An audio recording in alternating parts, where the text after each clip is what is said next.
శ్రీ సీతారామ స్తోత్రం.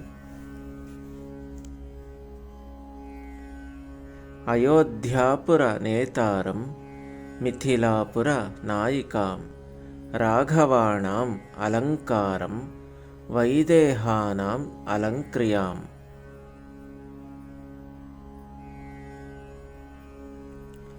రఘూణాం కులదీపంచ నిమీనాం కులదీపికాం సూర్యవంశ సముద్భూతం సోమవంశ సముద్భవాం.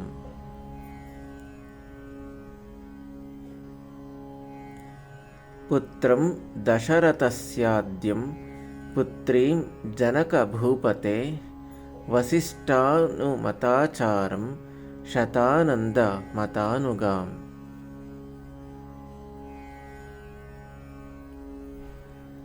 కౌసల్యా గర్భసంభూతం వేది గర్భోదితాం స్వయం పుండరీక విశాలాక్షం స్ఫురదింది వరేక్షణాం.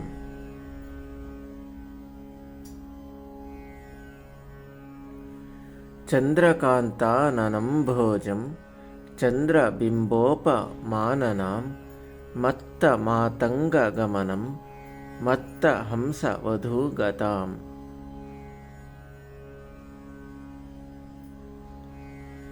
చంద్రనార్ద్ర భుజామధ్యం కుంకుమార్ద్ర కుచస్థలీం చాపాలంకృత హస్తాబ్జం పద్మాలంకృత పాణికాం.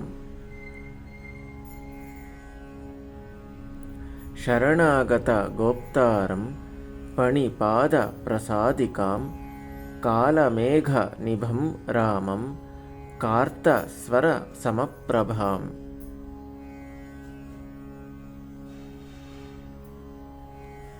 దివ్య సింహాసనాసీనాం దివ్య స్వగ్రస్త్రభూషణాం అనుక్షణం కటాక్షాభ్యాం అన్యోన్యేక్షణ కాంక్షిణౌ.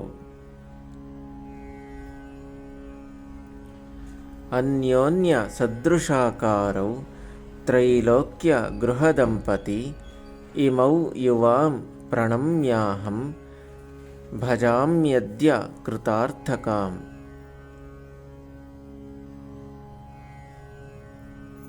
అనేన స్తౌతి యః స్తుత్యం రామం సీతాం చ భక్తితః తస్య తౌ తనుతాం పుణ్యాః సంపదః సకలార్థదాః. ఏవం శ్రీ రామచంద్రస్య జానకాశ్చ విశేషతః కృతం హనుమతా పుణ్యం స్తోత్రం సద్యో విముక్తిదం యః పఠేత్ ప్రాతరుత్థాయ సర్వాన్ కామానవాప్నుయాత్. ఇతి శ్రీ హనుమకృత శ్రీ సీతారామస్తోత్రం సంపూర్ణం.